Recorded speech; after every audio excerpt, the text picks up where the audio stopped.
चलिए ध्यान देंगे यहाँ पे। टॉपिक क्या हमारे पास, ऑक्साइड्स ऑफ क्या, 3D मेटल्स। 3D समझ सभी लोग समझ रहे होंगे, स्कैंडियम से लेके कहाँ तक, जिंक तक का यहाँ पे बात हो रहा है। उसका ऑक्साइड हम लोग देखेंगे। जनरली यहाँ पे दो का ऑक्साइड यहाँ लिखा गया, क्रोमियम और क्या, मैग्नीज का।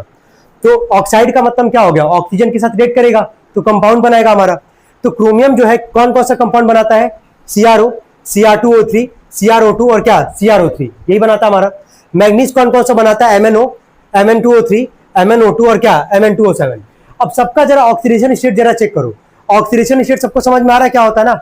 एक नॉर्मल ऑक्सीजन पे चार्ज कितना होता है, -2। कितना होता है, -2। अगर एक क्रोमियम का अगर निकालोगे तो ध्यान से देखना, क्रोमियम का क्या मानोगे, x मानोगे। एक ऑक्सीजन पे चार्ज कितना होता है, -2। एक ही यहाँ पे ऑक्सीजन है, -2, और पूरे कंपाउंड पे कोई चार्ज नहीं, बराबर क्या, 0। तो x का वैल्यू क्या आ जाएगा, 2। तो क्रोमियम पे चार्ज यहाँ क्या है, +2। कोई दिक्कत यहाँ तक सबको समझ में आ रहा है, ये कहां से आया होगा +3, कोई दिक्कत तो नहीं यहाँ तक। बता भी दे रहा है, देखो कितना क्रोमियम है, 2, और ऑक्सीजन कितना है, 3। 2 क्रोमियम है तो इसको क्या मान लोगे, 2x। एक क्रोमियम था तो x माने, 2 है तो क्या हो गया, 2x। माइनस का साइन दे रहा है, ठीक है। एक ऑक्सीजन पे चार्ज होता है -2 का, तो 3 का कितना आएगा, -6, ठीक है, इक्वल टू क्या, 0। -6 को उधर भेजोगे क्या आएगा, +6, और x का वैल्यू कितना आ जाएगा, 6/2 कितना आ जाएगा, 3। दिख रहा होगा, +3 आ रहा है। क्या ऐसी सबका निकालोगे कि नहीं निकालोगे, कर लोगे ना सभी लोग। अब जरा ध्यान से देखना, क्रोमियम और मैग्नीज का जो हम लोग लेफ्ट टू राइट जब चल रहे हैं, तुमको क्या दिख रहा है, ऑक्सीडेशन नंबर बढ़ रहा है, +2, +3, +4 और क्या, +6, बड़ा ऑक्सीडेशन नंबर।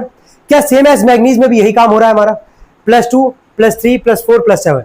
ये चार्ज कहां से आ रहा है, आपको दिक्कत तो नहीं किसी को ना यार, निकालना चाहोगे तो खुद भी निकाल सकते हो। एक ऑक्सीजन पे चार्ज कितना होता है, -2, बाकी सबका निकालते रहना, आराम से निकल के आ जाएगा यार तुम्हारा, कोई दिक्कत यहां तक, ठीक है। अब ट्रेंड को जरा समझो, जब कभी भी ऑक्सीडेशन नंबर बढ़ेगा, बढ़ है ना ऑक्सीडेशन नंबर हमारा, +2 से कहां जा रहा है, +6 क्रोमियम के केस में, और मैग्नीज के केस में +2 से कहां जा रहा है, +7।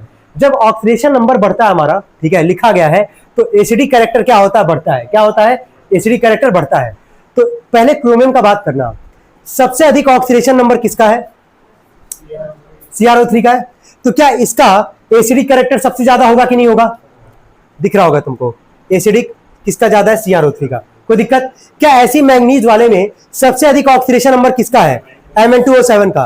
तो क्या Mn2O7 का भी एसिडिक कैरेक्टर हमारा क्या होगा, ज्यादा होगा। चलो ठीक है, जब ऑक्सीडेशन नंबर ज्यादा हमारा, तो उसका एसिडिक कैरेक्टर ज्यादा है, यानी कि जिसका ऑक्सीडेशन नंबर कम होगा उसका बेसिक कैरेक्टर क्या होगा, ज्यादा होगा। समझ में आ रहा है। तो सबसे कम इसका हमारे पास, तो इसका बेसिक कैरेक्टर क्या हो गया, ज्यादा, क्रोमियम के केस में। और मैग्नीज के केस में किसका बेसिक कैरेक्टर ज्यादा होगा, MnO का। यहां तक को डाउट हो तो बताओ, यहां तक सबको समझ में आ रहा है, कोई डाउट यहां तक किसी को, कि अगर ऑक्सीडेशन नंबर बढ़ेगा तो एसिडिक कैरेक्टर क्या होगा, बढ़ेगा, और अगर ऑक्सीडेशन नंबर कम है हमारा तो वहां क्या ज्यादा होगा, बेसिक कैरेक्टर क्या होगा, बेसिक कैरेक्टर। अब आगे बढ़ते हैं, क्या लिखा गया पॉइंट जरा पढ़ेंगे सब लोग, क्या लिखा गया, पढ़ना जरा समझो। कह रहा है कि अगर ऑक्सीडेशन नंबर बढ़ रहा है हमारे पास, है ना। अच्छा, ऑक्सीडेशन नंबर का बढ़ने का क्या मतलब होता है, ऑक्सीडेशन का डेफिनेशन क्या होता है, लॉस ऑफ इलेक्ट्रॉन। याद करो, ऑक्सीडेशन का मतलब क्या होता है, लॉस ऑफ इलेक्ट्रॉन। अगर ऑक्सीडेशन नंबर कब बढ़ता है, जब वहां पे हम लोग को क्या देखने को मिलता है, ऑक्सीडेशन। क्या होता है, आखिर जब ऑक्सीडेशन होता है तभी तो चार्ज बढ़ता है ना हमारा। ऑक्सीडेशन जब होगा तो वहां पे ऑक्सीडेशन स्टेट या नंबर कह लो, वो क्या करेगा, इंक्रीज करेगा। और ऑक्सीडेशन का मतलब होता है क्या, लॉस ऑफ क्या, इलेक्ट्रॉन। जब इलेक्ट्रॉन का लॉस होता जाएगा तो क्या साइज तुम्हारा क्या करता जाएगा यार, डिक्रीज। क्या होगा, जब इलेक्ट्रॉन ही लूज होता जा रहा है हमारा, तो साइज भी क्या करेगा, डिक्रीज करेगा। वही यहाँ लिखा गया है। अब पूरा इसको हम पूरा डिटेल में एक्सप्लेन कर दिए कि अगर ऑक्सीडेशन नंबर बढ़ा हमारा, तो जो साइज होगा मेटल का क्या करेगा, डिक्रीज करेगा। अच्छा, साइज ऑफ यहाँ लिखा गया कैटायन। अब जरा साइज ऑफ कैटायन का क्या मतलब है यार यहाँ पे, ये बता, चार्ज जब बढ़ता है तो चार्ज कैसा आता है, पॉजिटिव। कैसा आता है, पॉजिटिव। अगर कैटायन का जो साइज होगा वो डिक्रीज करेगा। कैटायन का मतलब याद रखना, यहाँ पे मेटल का बात हो रहा है, किसका बात हो रहा है, मेटल्स का। किसका बात हो रहा है, मेटल्स का।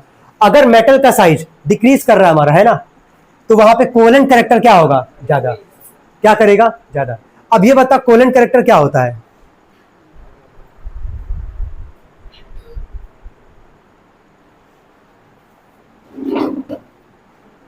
चलो ठीक है, यहां तक कोई डाउट है, पहले ये बताओ किसी को, अभी हम डिस्कस कर रहे हैं, चलो उसी पे। ये साइज ऑफ कैटायन क्यों बोले, समझ में आ रहा है सबको। यहाँ पे साइज किसका डिक्रीज हो रहा है, मेटल का। मेटल पे चार्ज कैसा होता है, प्लस का, है ना, और कैटायन पे भी चार्ज कैसा होता है, प्लस का। तो उसी को यहाँ लिखा गया है, ऑक्सीडेशन नंबर बढ़ेगा, साइज ऑफ मेटल क्या करेगा, decrease. Size of metal decrease करने का मतलब साइज ऑफ क्या डिक्रीज हो रहा है, कैटायन। जब कैटायन का साइज डिक्रीज करेगा तो कोवेलेंट कैरेक्टर क्या होगा, ज्यादा होगा। कोलन कैरेक्टर का मतलब कहां देखने को मिलेगा, जब एक मेटल और क्या होगा, नॉन मेटल, मेटल और नॉन मेटल। तुम उठा के देख लो यार, ये CrO3 को देख लो, क्रोमियम क्या है, मेटल, और ऑक्सीजन क्या है, नॉन मेटल। यहां पे देख लो, मैंगनीज क्या है, मेटल, ऑक्सीजन क्या है, नॉन मेटल। चलो इसके आगे देखते हैं लास्ट में। ये ध्यान रखना बस कि अगर ऑक्सीडेशन नंबर ज्यादा है, साइज ऑफ मेटल क्या करेगा, डिक्रीज, और कैटायन का अगर साइज डिक्रीज करेगा तो वहां कोलन कैरेक्टर क्या होगा, ज्यादा, क्या होगा, ज्यादा। अब आगे देखो, इसमें से बताना जरा, इन सब में से यहां से लेके यहां तक में सबसे अधिक कोलन कैरेक्टर कहां होगा, यही होगा यार। और इसमें Mn2O क्या, O7। क्लियर है यहां तक, ठीक है। अब लास्ट एक आते हैं हम लोग, फेजांस रूल जरा पढ़ना सब लोग, क्या लिखा गया पढ़ना।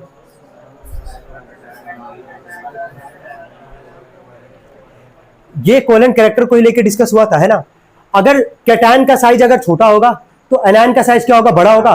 उस केस में कोलन कैरेक्टर क्या होगा तुम्हारा, ज्यादा, क्या होगा, ज्यादा। क्लियर है तो बताओ यहां तक, कोई दिक्कत यहां तक समझ में आ रहा है। स्मॉलर द साइज ऑफ क्या, cation, larger the size of क्या, एनायन। अगर कैटायन अगर कोई है वहां, अगर उसका साइज क्या है, बहुत कम है, तो उसका कोलन कैरेक्टर क्या होगा, ज्यादा होगा। और एनायन के केस में अगर साइज बहुत ज्यादा है तो वहां भी उसका कोलन कैरेक्टर क्या होगा, ज्यादा होगा। कैटायन में अगर साइज छोटा है तो ज्यादा होगा कोलन कैरेक्टर, और एनायन के केस में क्या है, साइज अगर ज्यादा होगा तो कोलन कैरेक्टर भी क्या होगा, हमारा ज्यादा होगा। क्लियर यहां तक, ठीक है। एक सवाल लिखा गया है, सब लोग पढ़ेंगे इसको, क्या लिखा गया है भाई,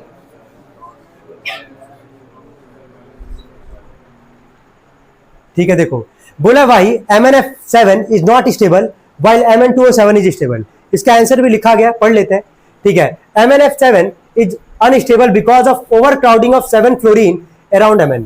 Mn के चारों तरफ, Mn के सातों तरफ, चार नहीं बोलेंगे, 7 है ना, 7 फ्लोरीन हमारे पास, सातों तरफ से क्या होगा वहां पे, फ्लोरीन, क्या होगा, फ्लोरीन। ये बता, फ्लोरीन जो है वो मोस्ट इलेक्ट्रोनिगेटिव एलिमेंट है कि नहीं है, तो फ्लोरीन इलेक्ट्रॉन को क्या करेगा, अपनी तरफ क्या करेगा, अट्रैक्ट करेगा। तो यहाँ क्राउडिंग ज्यादा है, मतलब फ्लोरीन का एटम क्या है, बहुत ज्यादा है, इसीलिए MnF7 क्या हो जाएगा, अनस्टेबल। लेकिन Mn2O7 यहाँ पे क्यों स्टेबल होगा, रीजन यहाँ लिखा गया है, क्योंकि ऑक्सीजन के पास एबिलिटी होता है क्या बनाने का, मल्टीपल बॉन्ड, क्या बनाने का, मल्टीपल बॉन्ड। जरा देखो कैसे बना रहा है मल्टीपल बॉन्ड। यहाँ पे Mn2O7 था, 2 मैंगनीज था, 2 मैंगनीज दिख रहा है यहाँ पे, और 7 ऑक्सीजन हमारा, 3 ऑक्सीजन और 3 ऑक्सीजन, कैसा बॉन्ड बनाया है, डबल बॉन्ड। और यहाँ पे सिंगल ऑक्सीजन के साथ दोनों मैंगनीज क्या है, जुड़ा हुआ है, सिंगल बॉन्ड यहाँ पे। क्लियर हो पा रहा है सबको यहाँ तक, क्लियर है यहाँ तक सबको, ठीक है, नोट करेंगे इसको सब लोग।